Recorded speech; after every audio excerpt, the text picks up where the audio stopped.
Hi everyone, I'm Danielle Byington, and in this video we're going to be talking about the writer D.H. Lawrence. In particular, we'll be talking about his poem Bavarian Gentians.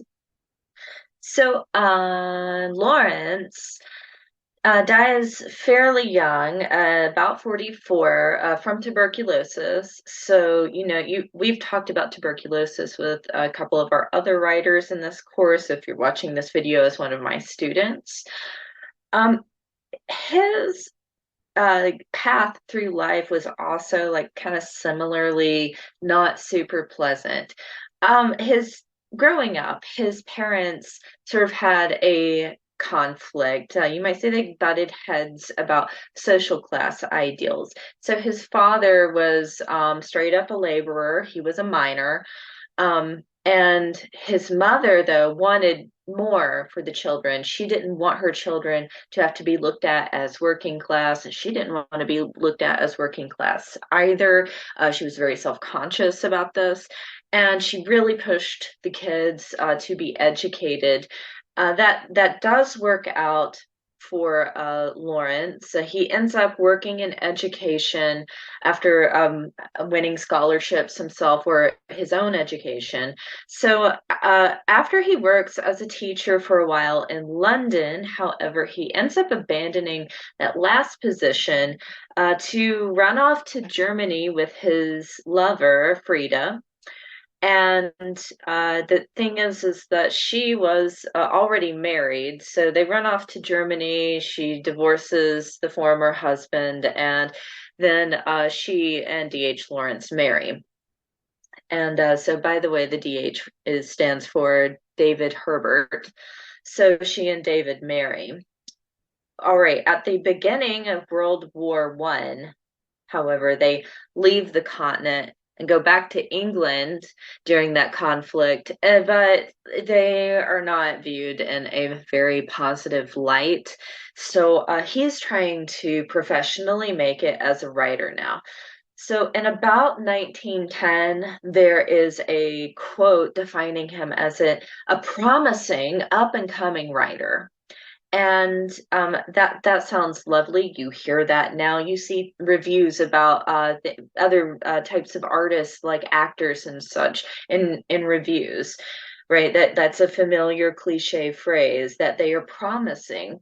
Well, the thing that changed with World War One and this coming back to England with him and his wife, well, because it's World War One. Just like in World War II, so Germany isn't looked at in a favorable light. So, because of his wife's heritage, because of her German heritage, he is frowned upon. Like that kind of affects him. Also, he had published a novel in 1915 that was considered indecent. Just, now we might say it's cutting edge or edgy, but it was just not okay for the accepted public morals of the time in the arts. And so all of a sudden now he's not promising. He does continue to write though. He has a lot of very popular, commonly anthologized short stories now. If you're a student in my class, some of those are in the Norton Anthology. He also, I believe the Norton Anthology says he published an estimated 800 poems.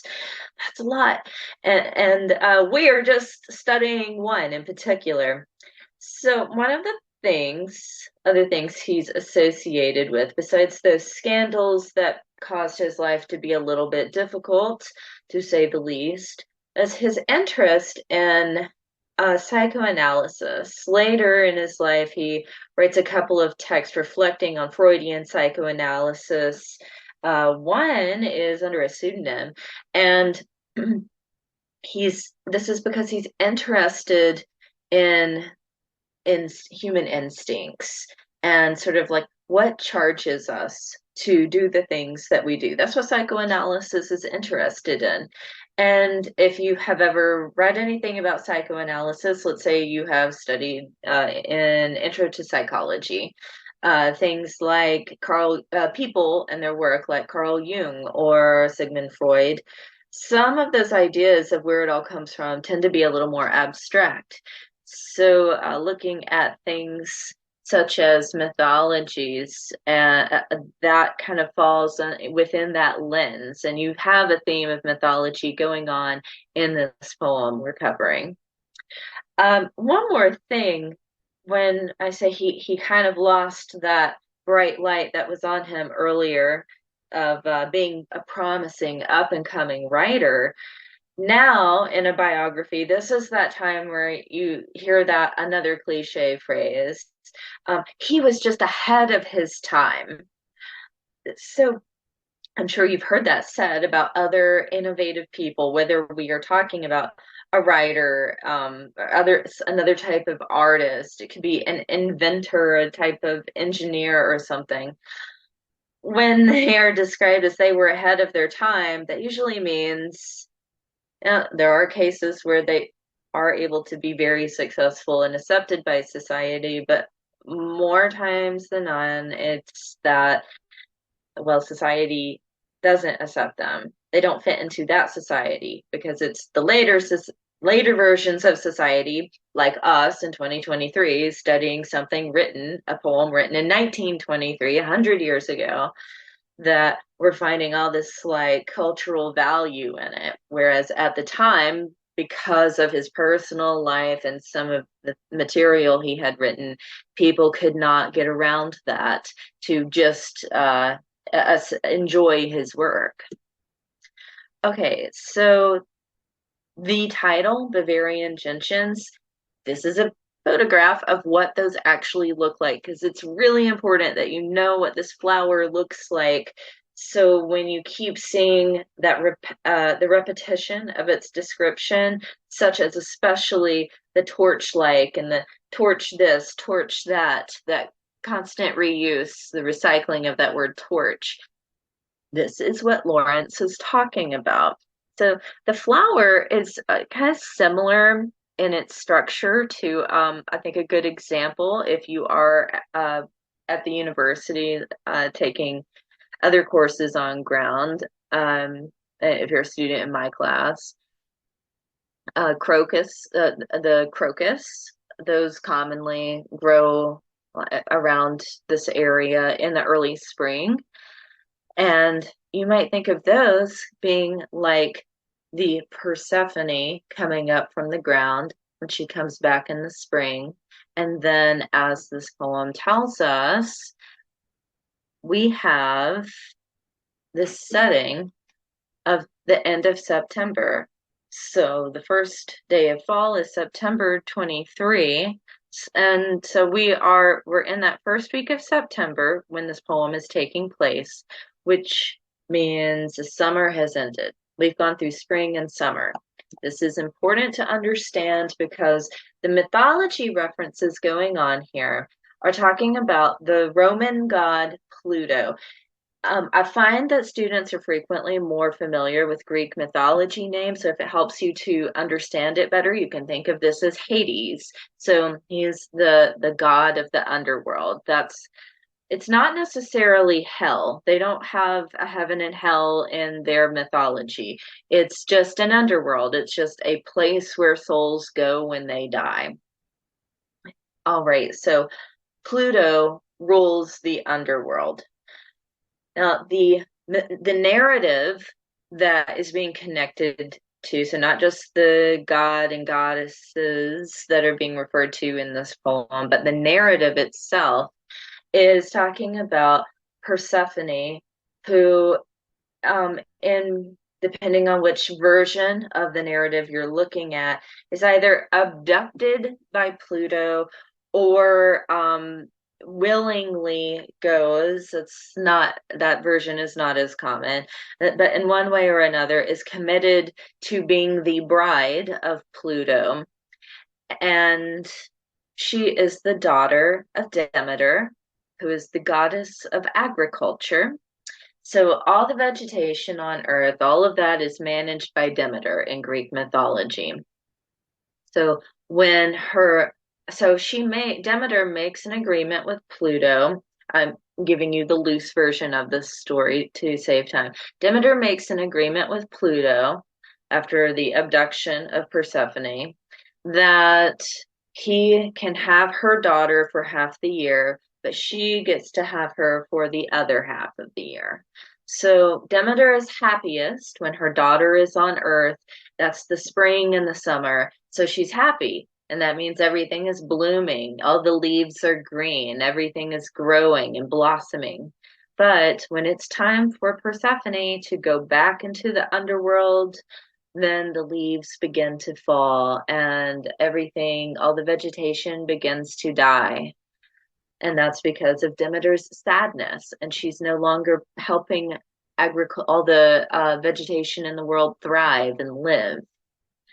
So in this timeline of being the end of September, the speaker is talking about having not every man has gentians in his house in soft September. And the holiday he's talking about, Michaelmas. So that indicates our date. So not just September, but the very end of September. And so we have the flowers right there in this domestic space where the speaker is referring to them. So we have the ordinary human world. And right there in the window, as if like a movie screen, there are those flowers. There's the first image you get of these bright blue flowers. They are almost like an electric blue. So now we have the many references I mentioned to the torch this, torch that. So we have Bavarian Gentians, big and dark, only dark darkening the daytime, torch-like, with the smoking blueness of Pluto's gloom, ribbed and torch-like, with their blaze of darkness, spread blue down, flattening into points, flattened under the sweep of white day, torch-like flower.